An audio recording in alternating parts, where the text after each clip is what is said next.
রাত পোহালেই প্রধানমন্ত্রী নরেন্দ্র মোদী তার সভা রয়েছে। ইতিমধ্যে নদিয়ার তাহিরপুরে সেই সভাকে কেন্দ্র করে প্রস্তুতি তুঙ্গে। বঙ্গ সফরে ফের প্রধানমন্ত্রী নরেন্দ্র মোদী। বছর ঘুরলেই যেখানে 26-এর ভোট, এসআইআর আবহ একদিকে এবং বিভিন্ন সময় আমরা দেখতে পাচ্ছি বিভিন্ন ইস্যুতে রাজনীতিতে উত্তেজনার পারদ চড়ছে। আর ঠিক এই পরিস্থিতিতে এসআইআর আবহের মধ্যেই নদিয়ায় তাহিরপুরে সভা করতে চলেছেন প্রধানমন্ত্রী নরেন্দ্র মোদী। সেই সভা থেকে ঠিক কি বার্তা দিতে পারেন সেদিকে তো অবশ্যই নজর রয়েছে। পাশাপাশি আজ এই সভাকে কেন্দ্র করে প্রস্তুতি তুঙ্গে। সেখানে পুলিশের নিরাপত্তা, কড়া নজরদারির ছবিটা দেখতে পাওয়া গিয়েছে। আমাদের প্রতিনিধি প্রসেনজিৎ বিশ্বাস কি ছবি তুলে ধরেছিলেন এই সভাকে কেন্দ্র করে, এই প্রস্তুতিতে কেন্দ্র করে, দেখাবো আপনাদের।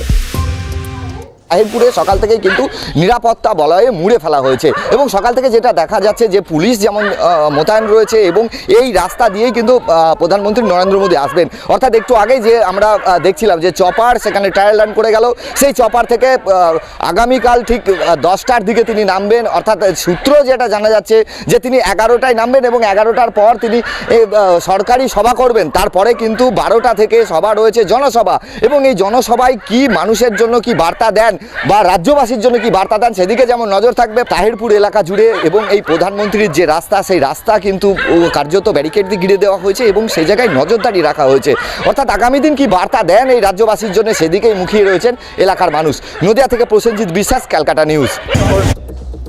শনিবার তাহিরপুরে প্রধানমন্ত্রী নরেন্দ্র মোদী তিনি সভা করতে চলেছেন। অবশ্যই নদিয়ার একটা মতুয়া ভোট, এটা এই মুহূর্তে একটা ফ্যাক্টর রয়েছে। বছরগুলো যেহেতু 26-এর ভোট রয়েছে, তাই তার আগে প্রধানমন্ত্রীর এই সফর, নদিয়া থেকে তার সভা। এর আগেও আমরা দেখতে পেয়েছি একাধিক জেলায় গিয়ে তিনি সভা করেছেন, একাধিক বিষয়ে বার্তা দিয়েছেন।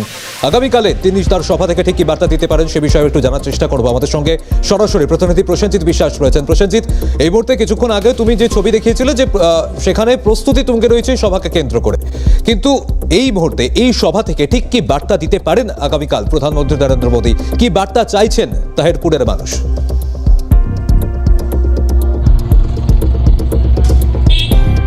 একদমই সমজিৎ, দেখো আমরা যে জায়গায় রয়েছি অর্থাৎ এই রানাঘাট যে সাংগঠনিক জেলা, এই সাংগঠনিক জেলার অধিকাংশ জায়গায় কিন্তু মতুয়াদের বসবাস, অর্থাৎ মতুয়া শিবির বলা যেতে পারে এবং এই মতুয়াদের ভোট কিন্তু বিজেপির দখলে রয়েছে। অর্থাৎ বিজেপির যে প্রধানমন্ত্রীর সভা রয়েছে, অর্থাৎ প্রধানমন্ত্রীর যে আসবেন সভা করতে, সেই সভার দিকে কিন্তু চেয়ে রয়েছে মতুয়ারা।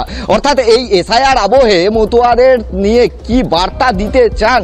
কারণ দেখো এর আগে আমরা লক্ষ্য করেছিলাম যে এসআইআর প্রক্রিয়া নিয়ে একাধিক বিভিন্ন রকম বার্তা উঠে আসছিল, অর্থাৎ বিভিন্ন রকম আশঙ্কা তারা করছিলেন। সে জায়গায় দাঁড়িয়ে নাগরিকত্ব নিয়ে একটা বড় প্রশ্ন কিন্তু তাদের মনে রয়েছে। অর্থাৎ আগামীতে এই সভা থেকে কি কি বার্তা দেবেন প্রধানমন্ত্রী, সেই দিকে কিন্তু মুখিয়ে রয়েছেন। অর্থাৎ দেখো সকাল থেকে যেটা আমরা লক্ষ্য করছিলাম যে রাত পোয়ালেই প্রধানমন্ত্রীর যে মেগা সফর, অর্থাৎ যে জনসভা রয়েছে, সেই জনসভা নিয়ে কিন্তু তুঙ্গে রয়েছে। অর্থাৎ সেই প্রস্তুতি কিন্তু চরমে এবং শেষ প্রস্তুতি চলছে। অর্থাৎ রাত পোয়ালেই কিন্তু সেখানে প্রধানমন্ত্রীর বক্তব্য শুনবেন বলে মুখিয়ে রয়েছেন এলাকার মানুষ। এখানে যারা রয়েছেন আমি একে একে যাব। কি কতটা আশাবাদী প্রধানমন্ত্রী আসছেন ঠিক আপনার বাড়ির সামনে দিয়ে, এই রাস্তা ধরেই সবার দিকে যাবেন, সেই দিকে দাঁড়িয়ে কতটা আশাবাদী আপনারা? কি চাইছেন? কি আর চাবো, কি চাইছেন? আমরা উন্নয়ন চাইছি। উন্নয়ন চাইছেন, অর্থাৎ প্রধানমন্ত্রী তো আপনার বাড়ির সামনে দিয়ে যাবে, কতটা মানে মনে গেঁথে নিচ্ছেন যে প্রধানমন্ত্রীকে দেখতে পাবেন সামনে থেকে? হ্যাঁ, আমরা দেখতে পাবো, আমাদের বাড়ির সামনে বাড়ি, দেখবো। আমরা আর অত দূরে আমরা চান্স পাবো না, এত ভিড়, আমরা যাবো কি করে ওখানটা? এত পায়ের সমস্যা আছে, যেতে পারি। মানে আগে থেকেই মনে করছেন ভিড় হবে? হবে, অবশ্য হবে, হবে না কেন? মানুষের চান্স পাইনি, আর এখন তো এবার যা অবস্থা। উন্নয়ন করছেন প্রধানমন্ত্রী? হ্যাঁ, করছে তো। একদমই, দেখো প্রধানমন্ত্রী আসবে তার আগেই কিন্তু যে ভিড় হবে সেই আশঙ্কা কিন্তু করছেন এলাকার মানুষ। অর্থাৎ এলাকার মানুষের যে দাবি যে উন্নয়নমূলক, অর্থাৎ রাজ্যের উন্নয়নের দিকে নজর দিক এবং সরকারি বিভিন্ন প্রকল্পের মাধ্যমে যাতে রাজ্য উন্নয়ন ঘটে এবং রাজ্যের যা পরিবর্তন হয় সেই দিকেই কিন্তু বারবার বার্তা উঠে আসছে। অর্থাৎ আগামী দিন এই জনসভা থেকে মুখিয়ে রয়েছেন রাজ্যের যারা মতুয়ারা রয়েছেন। অর্থাৎ নদিয়া জেলার অধিকাংশ জায়গায় কিন্তু মতুয়াদের বসবাস, সে জায়গায় দাঁড়িয়ে দাঁড়িয়ে মতুয়াদের যে গড়, সেই গড় থেকে কিন্তু তারা স্পষ্টত তারা চাইছেন যে রাজ্যের কোনো পরিবর্তন হোক, রাজ্যে উন্নয়ন আসুক, এই এমনটা বার্তা কিন্তু বারবার আমরা সকাল থেকে লক্ষ্য করছিলাম। দেখো, আমি দেখাতে বলবো যে রাস্তা দিয়ে প্রধানমন্ত্রী চপার থেকে নামার পর প্রধানমন্ত্রীর কনভয় এই রোড হয়ে কিন্তু তারা প্রসেনজিৎ, খুব সংক্ষেপে দুটি সভার বিষয় দিকে- তোমার কাছে জানতে চাইবো। দেখো, এই মুহূর্তে একদিকে যখন আগামীকালই প্রধানমন্ত্রী তার এই সভা রয়েছে, কিছুক্ষণ আগে এই মতুয়া ফ্যাক্টর নিয়ে একটা আলোচনা চলছিল, তো সেই জায়গায় তোমার কাছে একটা প্রশ্ন রাখি যে আগামীকাল কি সিএ সেই বিষয় নিয়েও বার্তা দিতে পারেন প্রধানমন্ত্রী? কারণ আমরা দেখেছি সম্প্রতি সুপ্রিম নির্দেশিকা যেখানে বলা হয়েছে আগে নাগরিকত্ব এবং তারপরে ভোটাধিকার, তারপর বারবার বলা হচ্ছে যে আগে সিএতে আবেদন করা হোক, তাহলেই তারা ভোটাধিকার পাবেন এবং নাগরিকত্ব পেয়ে যাবেন। তাই সে বিষয়ে কি কোনো বার্তা থাকতে পারে?